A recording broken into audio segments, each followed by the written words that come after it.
마태복음 11장 12절. 이제 제가 말씀을 봉독하겠습니다. 세례 요한의 때부터 지금까지 천국은 침노를 당하나니 침노하는 자는 빼앗느니라. 아멘. 지난주까지 우리는 기독교 복음의 거침돌을 인하여서 이 복음을 받아들이지 못하는 인생들의 불신앙에 대해서 생각을 했습니다.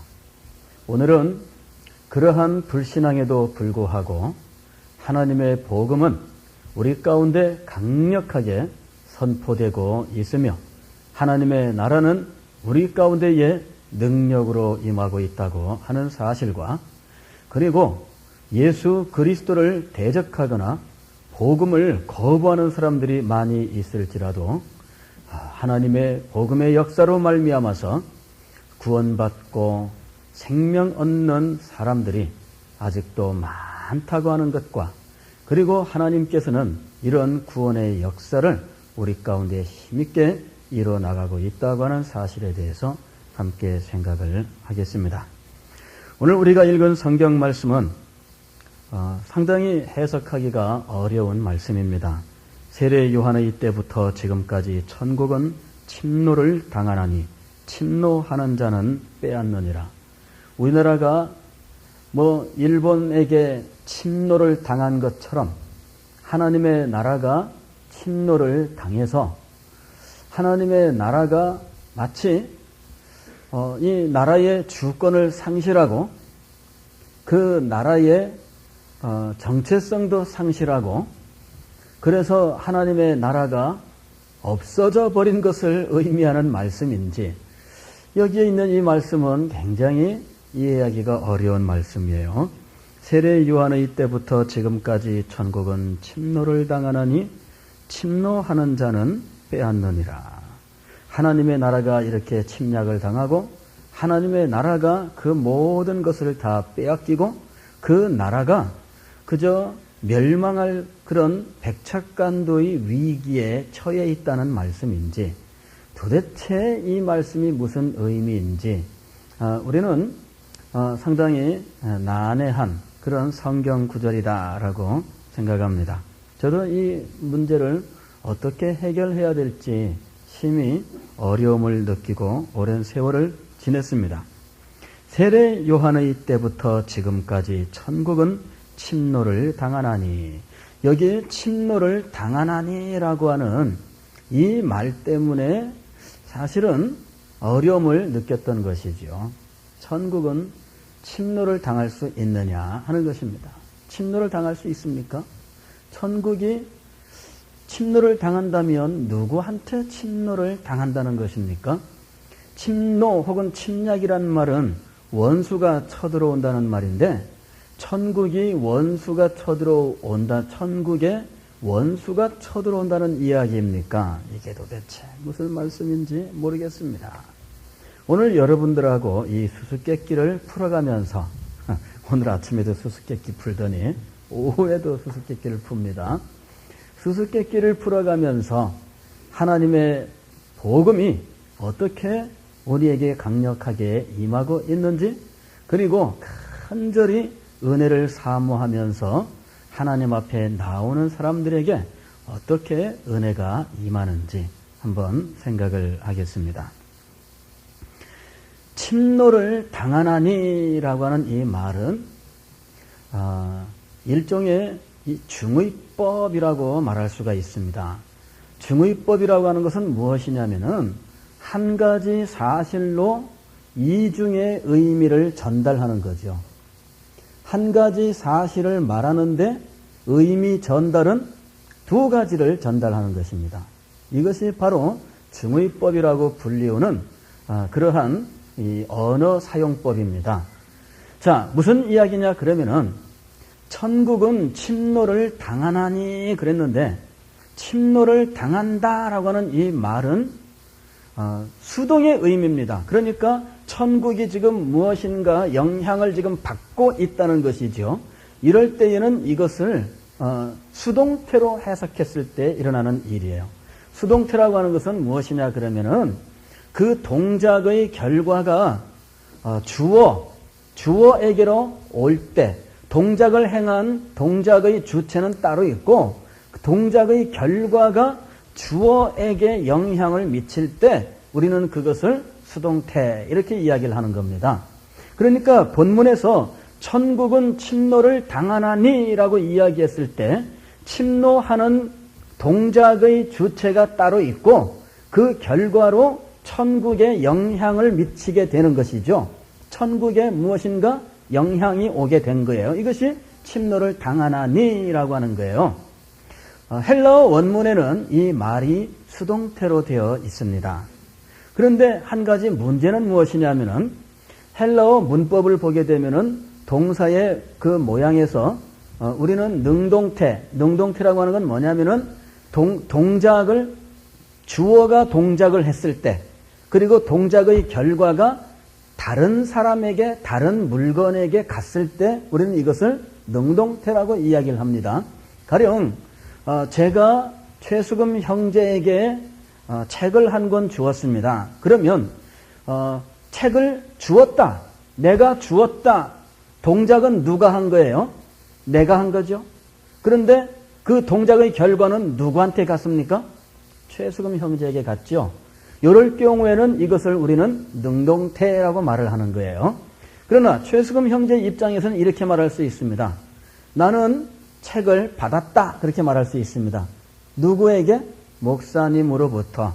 이렇게 목사님에게 책을 줌을 받았다. 이렇게 말할 수 있습니다. 그죠? 그럴 때는 책을 주는 행동은 누가 한 거예요? 제가 한 거죠. 그 동작의 결과는 누구에게 온 겁니까? 주어인 최수금 형제, 나에게 온 거죠. 이제 이런 능동과 수동이라고 하는 이런 동작의 모습은 뭐 세계 어느 나라 가든지 다 있는 겁니다. 다 있는 거예요. 그런데 헬라어에 유독 독특한 또 하나의 모습이 있는데 그게 무엇이냐 그러면은 중간태라고 불리우는 그런 동사의 모습이 있다는 겁니다. 중간태라고 하는 건 뭐냐면은 헬라어에 있는 독특한 동사의 모습인데 이거는 동작을 아주 강조할 때, 동작을 강조할 때 쓰는 말이에요. 무슨 말이냐 그러면은 요 천국은 침노를 당하나니라고 하는 말을 수동태로 번역하면 오늘 우리 성경처럼 번역이 되는 거예요. 천국은 침노를 당하나니 이게 수동태예요. 그러나 중간태로 번역을 하면은 어떻게 되느냐 하면은 천국은 강력하게 침노하고 있나니.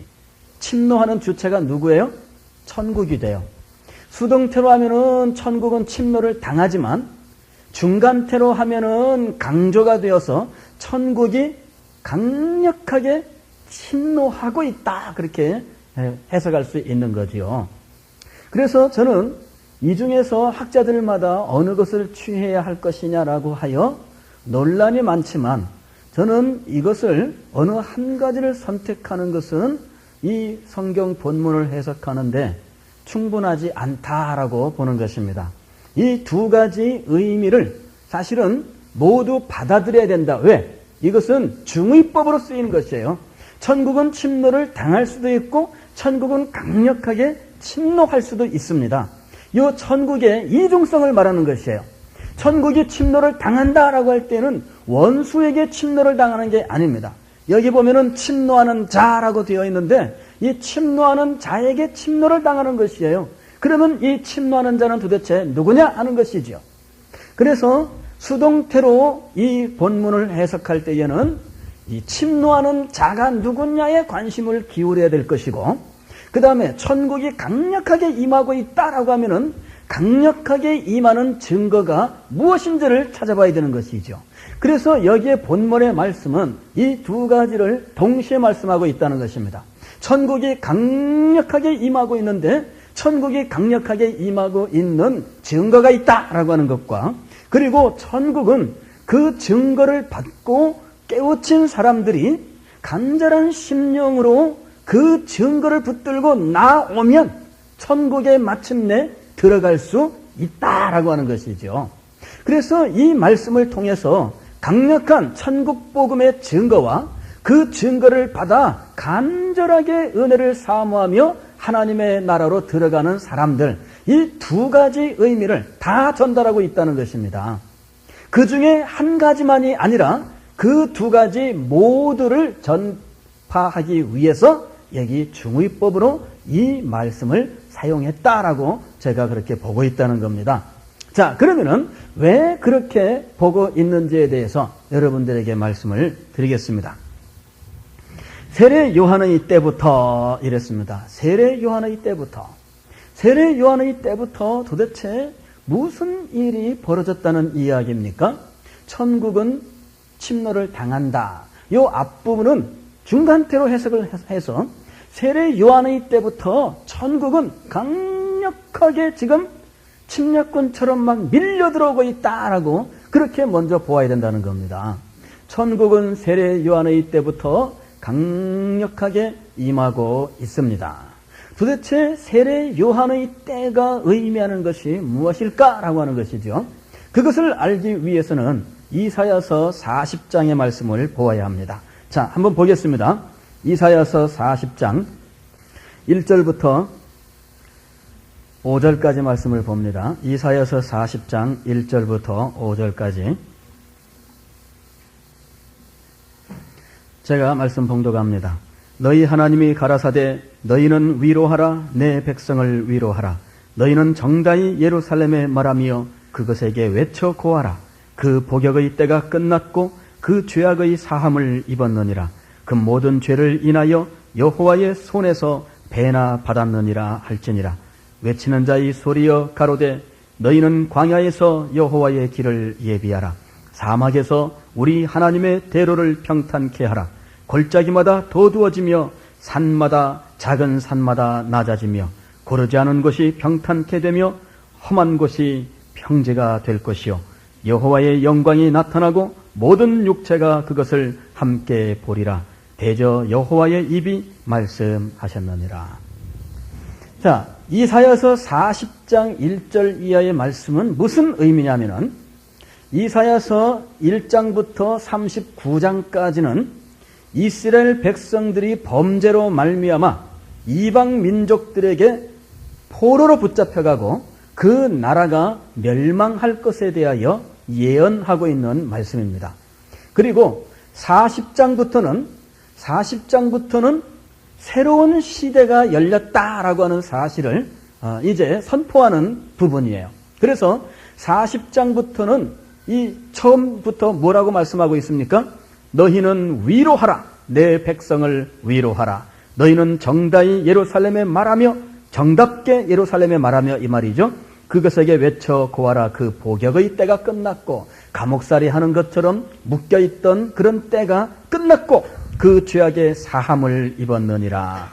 그 죄악의 사함을 입었느니라. 이사야서 39장까지는 포로 생활이에요. 포로 생활. 그러나 40장부터는 자유로운 생활이에요. 새로운 시대가 열린 겁니다. 멸망당했고 포로 생활을 하다가 40장부터는 새롭게 이제는 풀려난 자유로운 그리고 하나님께로부터 위로를 받는 새로운 시대가 시작되었다라고 하는 메시지의 시작인 거예요. 그래서 사람들은 이 성경을 읽다가 1장부터 39장까지의 메시지와 40장 이후에 66장까지의 메시지가 너무나 확연하게 다르다. 어떻게 이렇게 다른 메시지를 전할 수가 있느냐. 1장부터 39장까지는 순전히 이 죄로 말미암은 하나님의 심판에 대해서 말씀하고 있고 40장부터 66장까지는 하나님의 구원과 회복에 대해서 말씀하고 있으니 이건 너무나 메시지가 달라서 이거는 한 사람이 쓴 것이 아니라 두 사람이 쓴 거다. 이렇게 얘기했던 사람들이 있어요. 그래서 39장까지를 제1 이사야서 40장부터는 제2 이사야서 이렇게 말할 정도였어요. 왜? 메시지가 너무나 달랐다는 거죠. 그런데 사실 이분들은 아니 한 사람이 그 메시지를 동시에 전하면 안 된다는 법칙이 어디 있습니까? 근데 이분들은 그 메시지를 조화시킬 수가 없었어요. 멸망은 멸망, 회복은 회복. 그렇게 생각했던 거죠. 그러나 여러분 보십시오. 이사야 선지자를 통해서 하나님께서 주신 메시지는 멸망과 회복이에요. 멸망과 구원의 메시지였던 거죠. 그런데 아주 공교롭게도 이사야서는 66장으로 되어 있고 그 다음에 39장까지 그 다음에 40장부터는 새로운 메시지 이렇게 되어 있어요. 가만히 한번 생각해 보세요. 뭐가 떠오릅니까? 39, 27이 생각나죠? 예, 구약성경 39장, 그 다음에 신약성경 27권, 이렇게 39권, 27권. 그래서 구약과 신약과 새로운 시대의 알림과 뭐 이런 것들도 연상을 시킵니다. 그건 뭐 재밌는 사실이에요. 그런데 새로운 시대는 무엇과 함께 시작을 하느냐 하는 것입니다. 새로운 시대는 무엇과 함께 시작하느냐? 3절 말씀을 보면은 나옵니다. 외치는 자의 소리여 가로되 너희는 광야에서 여호와의 길을 예비하라. 무엇으로 시작을 합니까? 소리로 시작하는 거예요. 외치는 자의 무엇으로? 소리. 외치는 자의 소리로 말미암아서 새 시대는 시작을 하게 되어 있는 것입니다. 마치 나팔 소리와 더불어서 새로운 시대가 시작되는 것을 알리는 것처럼, 그죠? 뭐 얼마 전에 군대에서는 그나마 남아있던 나팔 소리도 이제는 사라졌답니다. 이제 군대에서는 이제 없어졌어요. 예, 육군본부에서만 빰 하면서 그 외 나팔, 그 취침 나팔 소리, 기상 나팔 소리, 그걸 유지하고 있었는데 나팔수가 있었어요. 근데 뭐 언제부턴가 군대에서 나팔수는 몽땅 사라졌고 그나마 이제 육군본부에 있던 나팔수도 이제는 없앴대요. 근데 옛날부터 지금까지 무엇인가 새로운 어떤 그 일이 시작될 때에는 항상 무엇이 있느냐면은 소리가 있어요. 소리. 시그널이라 그러죠. 시그널. 예? 하다못해 라디오, TV 뭐 이 새로운 프로가 시작할 때 되면은 그 소리부터 쫙 들려주면서 든든든든든든 뭐 오후 뭐 2시에 데이트 뭐 이렇게 나오잖아요. 그게 뭐예요? 시그널. 소리가 있다 이 얘기입니다. 예? 그러니까 이스라엘의 새로운 시대를 알리는 것은 무엇과 더불어 일어나고 있느냐 하면은 소리와 더불어 일어나는 거예요. 외치는 자의 소리가 있어야 돼요. 그 외치는 자의 소리가 무엇을 외칩니까? 구원의 메시지를 외치는 것입니다. 1절과 2절이 구원의 메시지였습니다. 너희 하나님이 가라사대 너희는 위로하라 내 백성을 위로하라. 여기 너희는 누굽니까? 외치는 자의 소리예요. 외치는 자의 소리로 말미암아서 그 소리를 듣는 하나님의 백성들이 위로를 얻습니다. 그 소리를 듣는 하나님의 백성들이 이제는 죄악의 사슬, 이제는 죄악의 노예의 상태에서 해방이 된다고 하는 이 구원의 복음, 자유의 메시지를 듣게 되는 것이지요. 이거는 외치는 자의 소리에게 주어져 있는 메시지요, 사명이었습니다. 그리고 그 메시지를 선포할 때에 대로가 열리게 되어 있는 것이죠. 광야에서 여호와의 길을 예비하라. 사막에서 우리 하나님의 대로를 평탄케 하라. 광야길을 가는 것, 사막길을 가는 것, 이것은 얼마나 힘든 일인지 모릅니다. 그죠? 그 사막길을 가려고 하면은 준비를 단단히 해야 돼요. 그리고 뭐 참 옛날에는 사막길 가면은 거의 죽으러 가는 것처럼 생각을 했잖아요. 사막에 들어가면은 일단은 동서남북 방향을 모르기 때문에 지금 내가 가는 길이 맞는지를 확인할 길이 없고요.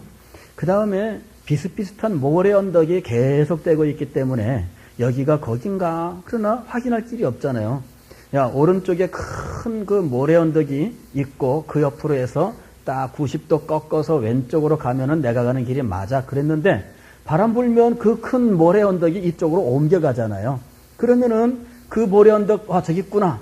그리고선 저기서 90도 꺾어야지. 90도 꺾으면 엉뚱한 데 가는 거예요. 그게 사막입니다. 그런데 그 사막에서 길을 잃지 않고 길을 갈 수 있는 무엇이 지금 열리는 겁니까? 대로가 열리는 거예요. 대로가. 사막에서 이제는 방황할 필요가 없죠. 사막에서 이제는 헤매일 이유가 없습니다. 무엇만 따라가면 돼요? 대로만 따라가면 돼요. 이 대로가 무엇입니까? 외치는 자의 소리. 그가 외치는 메시지예요. 그리고 그 메시지가 선포될 때에 인생들에게 대로가 쫙 열립니다. 그리고 이 대로가 열릴 때에 그 앞길에 골짜기마다 도두어지고 산마다 낮아지고 이런 일들이 일어나죠. 대로가 열리게 되면은 골짜기가 있으면 말이죠. 길이 없어져 버리잖아요. 산이 있으면은 그거 어떻게 돼요? 그런데 여기 말씀은 신기하게 4절 보면 골짜기마다 어떻게 돼요? 다 도두어져서 골짜기가 없어져요. 대로가 쫙 연결될 수 있어, 계속. 산마다 어떻게 돼요? 낮아지며. 그러니까 계속 길이 가는 거예요. 골짜기도 도두어지고 산도 낮아지면서 어떻게 돼요? 평지가 될 것이며. 이렇게 말씀하고 있습니다. 그것이 새로운 시대의 모습이에요. 새로운 시대의 모습. 그러면 이 새로운 시대는 언제 이루어지는 것인가? 언제 이루어지는 것인가? 누가복음 3장 2절 보겠습니다.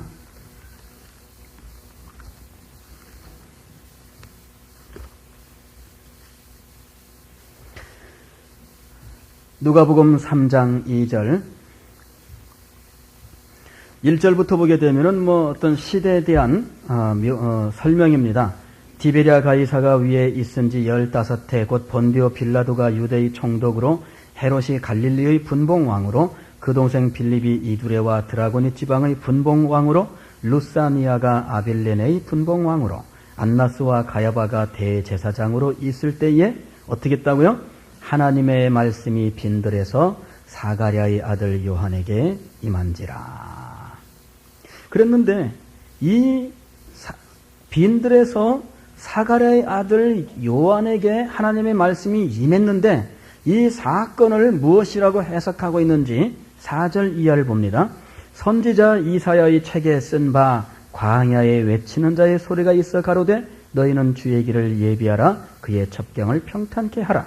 모든 골짜기가 메워지고 모든 산과 작은 산이 낮아지고 굽은 것이 곧아지고 험한 길이 평탄해질 것이요 모든 육체가 하나님의 구원하심을 보리라 함과 같으니라. 자, 이사야서 40장에서 구원의 새 시대가 열린다는 메시지가 선포되면서 그 새 시대는 무엇과 더불어 시작한다고요? 광야에서 외치는 자의 소리와 더불어 시작하는 것이었습니다. 그런데 세례 요한이 광야에서 하나님의 말씀을 받았는데 그것이 곧 무엇이라고 지금 말씀하고 있는 것이에요? 이사야서 40장 1절부터 우리가 본 그 예언의 말씀의 성취로 보고 있는 것입니다. 세례 요한이 광야에서 외치는 자의 소리였어요. 그래서 광야에서 하나님의 말씀을 받은 이 세례 요한은 광야에서 하나님의 말씀을 외칩니다. 회개하라, 천국이 가까웠느니라. 천국이 가까웠다는 말은 뭐냐면은 천국이 임박했다는 이야기죠. 예? 천국의 그 임박성을 이야기하고 있는 거예요. 바로 천국이 그냥 막 달려들 듯 그렇게 지금 막 임하고 있는 그런 상태를 말하고 있는 것입니다. 그래서 세례 요한의 때부터라고 하는 것은 세례 요한의 때부터 비로소 지금 무슨 시대가 열렸다? 소리의 시대가 열렸다라고 하는 거죠. 소리의 시대가. 세례 요한 이전에 몇백 년 동안은 이 소리가 멈춰 있었어요. 여기서 소리는 무엇을 말하느냐 하면은 불같이 임하는 하나님의 말씀 그리고 그것을 선포하는 선지자를 의미하는 것입니다. 그의 입을 통하여서 도저히 닫지 못하는 그의 메시지가 그의 불같은 심정을 타고 선포되는 그것을 의미하는 것이에요. 예레미야 선지자가 하나님의 말씀을 선포하다가 나중에 하나님 앞에 원망하면서 이렇게 기도하지요. 하나님, 제가 이 백성을 향하여서 멸망의 메시지를 선포하는데 이 백성들에게 이젠 더 이상 멸망의 메시지 선포하지 못하겠습니다. 그러면서 마음속에 결심합니다. 하나님, 난 이제부터 이 메시지를 선포하지 않겠습니다. 그랬더니 얼마 있다가 이 선지자 예레미야의 마음속에 어떻게 되었어요?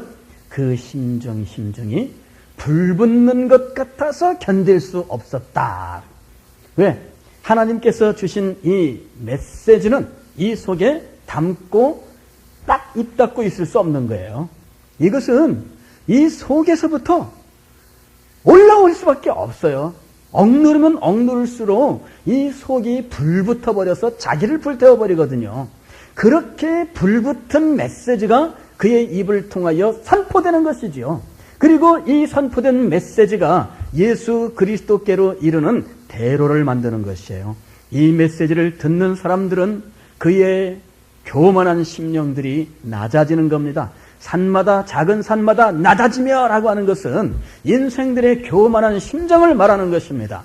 참으로 불같은 메시지가 선포될 때에 인생들의 교만한 심령들이 깨어지고 녹아지면서 그 높은 산들이 낮아지는 것이에요. 그래서 이 대로는 거침없이 지나가면서 평지가 될 것이요 라고 말씀하는 것입니다. 낮은 산 그리고 골짜기마다 도두어지며 그랬는데 이 골짜기는 사람들 중에 낙심하고 실망하고 스스로에 대하여 늘 비관하고 그리고 자기 자신의 인생에 대하여 늘 부정적으로 보고 하는 사람들, 그런 사람들도 이 메시지를 듣게 되면 마음의 용기를 얻고 회복을 받고 그러면서 대로가 쫙 열리게 되는 것이에요.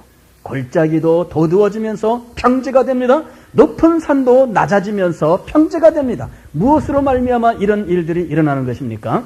하나님께서 선포하시는 불같은 메시지를 통해서 이런 일이 일어나는 것입니다. 새 시대의 시작은 광야에서 외치는 그 하나님의 말씀, 곧 소리로 말미암아 시작을 하는 것이죠. 하나님의 말씀이 빈들에서 사가랴의 아들 세례 요한에게 임했습니다. 마가복음 1장 4절로 5절 말씀을 보면은 세례 요한이 이르러 광야에서 죄사함을 받게 하는 회개의 세례를 전파하니 온 유대 지방과 예루살렘 사람이 다 나아가 자기 죄를 자복하고 요단강에서 그에게 세례를 받더라. 온 유대와 예루살렘의 사람들이 그에게 나아가서 그 말씀을 듣고 회개하는데 이게 뭐예요? 골짜기가 도두어지고 산마다 낮아지는 역사예요. 요 회개의 역사가, 이 강력한 메시지와 회개의 역사가 만나니까 평지가 되면서 하나님의 나라에 이르는 대로가 열리게 되는 것이죠. 이 새 시대의 시작, 이것이 무엇입니까? 세례 요한의 때부터라고 하는 말씀이에요. 세례 요한의 때부터. 그러므로 이 세례 요한의 때부터 천국은 무엇이라고 해야 되는 것입니까? 강력하게 임하고 있다. 천국은 강력하게 임하고 있습니다. 천국이 임할 때에는 무엇으로 역사하고 있느냐면 메시지인데, 그 메시지라고 하는 것은 무엇을 말하냐면 하나님의 성령의 강력한 역사와 그리고 하나님의 말씀의 권능을 말하는 것이에요. 여기 소리 또는 메시지 이렇게 이야기를 했는데, 메신저에게 그 말씀을 갖다가 전하는 메신저가 있죠. 전령이 있어요. 이 전령에게는 메시지가 주어지는 것입니다. 빈들에서 사가랴의 아들 요한에게 하나님의 말씀이 임했어요. 그래서 그는 그것을 전파하는 것이죠. 요거는 뭐냐면은 하나님의 성령이 그에게 임하였고, 그리고 하나님의 말씀이 그에게 임한 것을 말하는 것이에요. 그래서 세례 요한은 광야에서 성령의 권능으로서 하나님의 말씀을 전파했고, 이 말씀이 예루살렘과 온 유대 지방에 퍼져나가면서 사람들이 요단강 그리고 그 광야로 밀려들기 시작을 했던 것입니다. 그리고 심지어는 갈릴리 지방의 젊은이들도 세례 요한으로부터 말씀을 듣고 회개하며 세례받기를 원하여서 요단강으로 달려왔었던 것입니다. 하나님의 나라는 그런 특성을 가지고 있어요. 하나님의 복음은 이렇게 강력하게 임하는 것입니다. 여러분, 참으로 하나님께서 우리 인생들에게 구원의 소식을 알려주셨습니다. 이것이 바로 복음 아닙니까? 이 구원의 소식, 곧 복음은 광야에서 외치는 자에게 주어지는 것이에요. 그리고 그가 이 메시지를 선포하게 되어 있는 것입니다. 그리고 이 메시지를 듣는 사람들은 그 골짜기가 도두어지고 작은 산들이 낮아지면서 그 마음속에 시온의 대로가 열리게 되는 것이죠. 이것이 새 시대예요. 그리고 세례 요한의 때부터 지금까지 이렇게 강력하게 말씀과 성령으로 임하는 이 하나님의 메시지는 우리 가운데 강력하게 역사하고 있다는 것입니다. 여러분 보세요. 예수 그리스도께서 말씀을 가르치셨을 때에 그 가르치심이 서기관들과 다르지 아니하며 권세 있는 가르침이었습니다. 사람들은 그 말씀을 듣고 그 말씀 앞에 한거불능인 상태로 그에게 임하고 있었던 것입니다. 여러분, 예수님의 제자들이 오순절날 성령을 받고 그리고 참으로 나아가서 말씀을 증거할 때에 베드로의 한 번 설교에 3,000명이나 돌아와 회개하는 놀라운 역사, 예수 그리스도를 믿고 세례받는 놀라운 역사가 일어났습니다. 하나님의 말씀을 선포하고 가르칠 때에 사람들은 그 말씀을 배우기를 원했고, 사람들은 그 말씀의 빛 가운데 거하기를 즐거워했고, 사람들은 그 말씀을 따라 서로 유무상통하며 참으로 떡을 떼면서 그리고 하나님을 찬미하면서 지내기를 즐거워하였던 것입니다. 진정한 하나님의 백성들의 공동체, 곧 교회가 이루어지게 된 것이지요. 참으로 하나님의 말씀이 임하게 되면은 광야에서 외치는 자의 소리의 시대에는 이렇게 임하는 말씀으로 말미암아서 사람들의 교만한 것과 그리고 사람들의 추악한 죄와 그리고 사람들의 반역하는 심령과 그 완고한 마음조차도 모두 물처럼 녹아내리게 되는 것입니다. 그리고 로마 제국의 압제 속에서도 복음의 능력은 쇠하지 아니하며 오히려 사람들의 영혼 속에 강력한 역사를 이루어내서 마침내 로마 제국조차도 이 복음 앞에 무너져 내리게 된 것입니다. 하나님의 말씀이 가리워지고 그리고 어두운 그런 깊은 밤이 찾아왔을지라도 하나님의 말씀은 면면하게 하나님의 사람들을 통하여 이어지다가 마침내 종교개혁 때에는 참으로 이 메시지를 선포하는 설교자들이 우후죽순처럼 일어나면서 하나님의 구원의 복음을 다시 발견하고 선포하면서 구원의 메시지가 다시금 살아나게 된 것입니다. 여러분, 18세기에 하나님의 부흥이 영국, 잉글랜드와 웨일즈와 스코틀랜드와 그리고 미국 식민지 대륙에 휩쓸고 지나갔었던 것은 그것은 바로 이 천국이 강력하게 임하는 증거였던 것입니다. 하나님께서는 말씀을 증거하는 주의 종들을 세우시고 그리고 그들이 선포하는 불같은 메시지를 통해서 사람들의 그 영혼과 그 마음의 완고한 것들을 해체시켜버리시고 그로 하여금 한가할 수 없게 만들어버리시고 하나님 앞에 물처럼 녹아내린 심정으로 회개하면서 주님 앞에 돌아오게 하셨던 것입니다. 사랑하는 성도 여러분, 복음은 이렇게 강력하게 임하는 것입니다.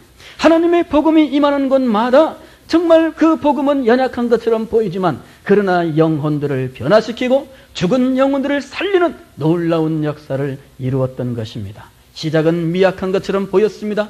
그러나 어느덧 생명을 구원하는 놀라운 역사를 이루는 것이지요. 전 세계 어느 곳이든지 복음이 임하는 곳은 이렇게 강력하게 하나님의 역사가 있는 것입니다. 우리는 이 시대의 본질을 분명히 알아야 돼요. 우리가 살고 있는 시대는 신약 시대라고 부릅니다. 새로운 시대라고 부릅니다. 이 새로운 시대의 본질이 무엇입니까? 새로운 시대는 하나님의 메시지가 강력하게 선포되는 시대입니다. 구약 시대는 이스라엘 백성들에게 물론 선지자를 통해서 메시지의 선포도 있지만 이스라엘 백성들은 그 메시지에 반응하지 아니하고 의식을 위주로 했어요. 성전 제사에 집중을 하고 그리고 성전 제사의 절차에 집중을 했습니다. 그러나 선지자들의 메시지에 귀를 기울이지 아니할 때 그들은 의식을 행하고 있었지만 그러나 하나님의 은혜의 자리에서 떨어지게 된 것입니다. 사랑하는 성도 여러분, 우리는 구약의 이스라엘 백성들을 통해서 배울 것을 배워야 합니다.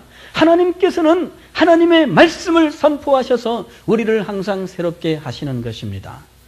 참으로 선포되는 하나님의 말씀에 귀를 기울이지 아니하면 그러면 우리가 그 무엇을 열심히 하고 있다고 해도 그 열심히 한 그것이 오히려 그에게 공로가 되고 그에게 자랑이 되고 그에게 선행이 되어 그에게 행위가 되어 그에게 공로가 되어서 오히려 그를 멸망의 자리로 떨어뜨리는 것이에요.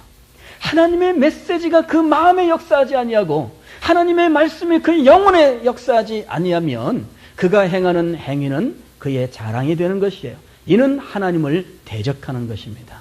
이는 하나님을 모욕하는 것입니다. 하나님의 은혜를 망각한 것이에요. 하나님의 은혜의 본질을 저버린 것입니다. 우리가 어디까지 이르렀든지 무엇을 행했든지 우리는 바로 이 시대의 본질을 알아야 돼요. 하나님께서 이 시대에 어떻게 역사하고 있는지를 알아야 한다는 것입니다. 언제나 하나님의 말씀에 그 마음이 반응을 하는 사람, 언제나 하나님께서 선포하시는 그 메시지에 깨어있는 사람, 언제나 하나님의 선포하시는 그 소리에 그 귀가 열려있는 사람, 여러분 그 사람이 이 시대에 하나님의 은혜를 받는 것입니다. 하나님의 은혜가 어떻게 임하는지에 대하여 이 시대의 본질을 이해하지 못하면 우리는 이스라엘 백성들과 동일한 길을 가게 되는 것입니다. 세례 요한의 때부터 우리는 그때부터 지금까지 하나님께서는 세례 요한을 처음 광야에서 외치는 자의 소리로 삼은 이후에 계속하여서 광야에서 외치는 자의 소리를 보내셨음을 알아야 합니다. 이사야서 40장 3절 이하에 보면은 광야에서 외치는 자의 소리는 단수가 아닙니다. 복수로 되어 있어요. 광야에서 외치는 자의 소리는 세례 요한으로 한 번으로 끝나는 것이 아니라는 것입니다. 세례 요한 이외에 광야에서 외치는 자의 소리가 또 있다는 것이죠. 그것이 바로 신약시대의 본질이에요. 광야에서 외치는 자의 소리가 있어야 돼요. 우리는 하나님 앞에 기도할 때마다 바로 이 광야에서 외치는 자의 소리가 우리 가운데 있기를 위해서 기도해야 됩니다. 광야에서 외치는 자의 소리란 사람들의 구미에 맞게 말씀을 전하는 사람을 의미하지 않습니다. 광야에서 외치는 자의 소리는 사람의 구미에 맞추는 소리가 아니에요. 사람의 입맛에 맞추는 소리가 아닙니다. 사람들의 취향에 맞추는 소리가 아닙니다. 이 소리가 아닙니다. 이 소리도 아닙니다. 무슨 소리라고요? 하나님의 말씀. 하나님의 말씀. 오직 그것만이 선포되는 것이에요. 하나님의 말씀만이 선포될 때에 우리는 하나님의 나라가 우리 가운데 강력하게 임하는 것을 체험할 수가 있습니다. 왜 하나님의 나라의 강력함을 우리가 잘 알지 못합니까? 첫째는 불같이 선포되는 하나님의 말씀을 우리가 듣지 못했기 때문입니다. 여러분들이 오해하지 마세요. 장호익 목사님이 자기가 불같은 메시지를 전한다고 스스로 저렇게 자랑하는 것 같아. 여러분 그 생각하면 오해예요. 오해예요. 난 다른 설교자를 부인하고 나 혼자 잘났다고 말하는 사람 아닌데 혹자는 그런 식으로 오해하고 말하는 분들도 있는 것 같아요. 아닙니다, 여러분. 저는 그렇게 되기를 소망하고 그렇게 주님 앞에 쓰임받기를 원하고 그리고 그것을 간절히 소망하면서 사역할 뿐이지 내가 거기에 이르렀다는 것도 전혀 생각지 못하고 오히려 저는 거기에 이르지 못한 자기 자신의 이 부족한 모습 때문에 늘 괴로워하고 늘 고통스러워하고 늘 열등감에 사로잡혀 있는 사람입니다. 그러나 그렇다고 해서 늘 열등감에 사로잡혀 있는 모습으로 증거하면 되겠습니까?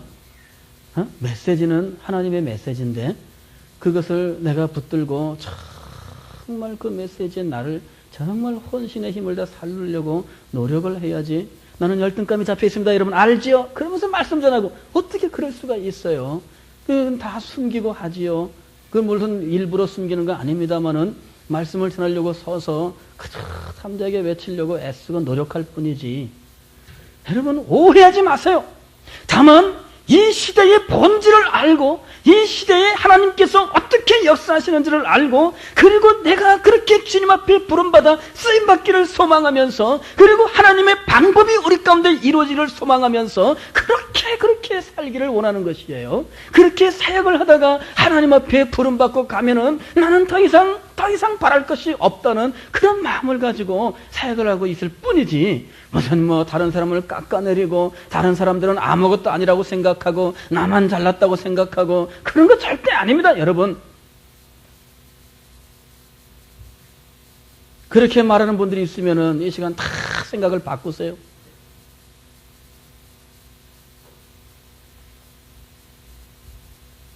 말씀을 전하는 것은 내가 그렇다고 전하는 것이 아니라 그렇게 되기를 저도 간절히 소망하면서 그렇게 간절히 원하는 가련한 한 인생으로서 이 말씀을 전하는 것입니다.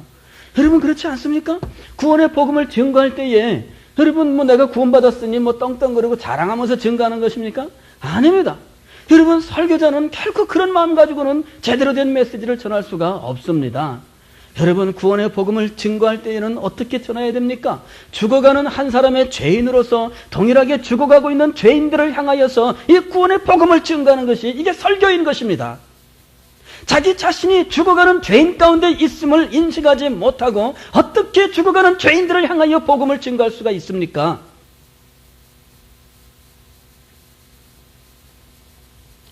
자기를 자랑하기 위함도 아닙니다. 단지 하나님의 말씀이 그렇기 때문에 그 말씀을 부인할 수 없고 그리고 그 말씀을 드러내는 것이 내가 가진 사명이며 그리고 내가 있는 소망이기 때문에 그것을 위해서 애쓸 뿐이죠. 사도 바울이 그렇게 말했지 않습니까? 내가 이미 얻었다 함도 아니요 이루었다 함도 아니요 그러나 표대를 향하여 달려가고 있는 것입니다. 이미 도달했기 때문에 증거하는 것이 아니라 자기도 달려가고 있는 자들로서 역시 동일하게 여러 성도를 향하여서 다른 박질을 하라고 권면하고 있는 것이죠. 나는 끝났기 때문에 그 말하는 게 아닙니다. 나도 여전히 달려가고 있습니다. 성도 여러분 달려야 합니다.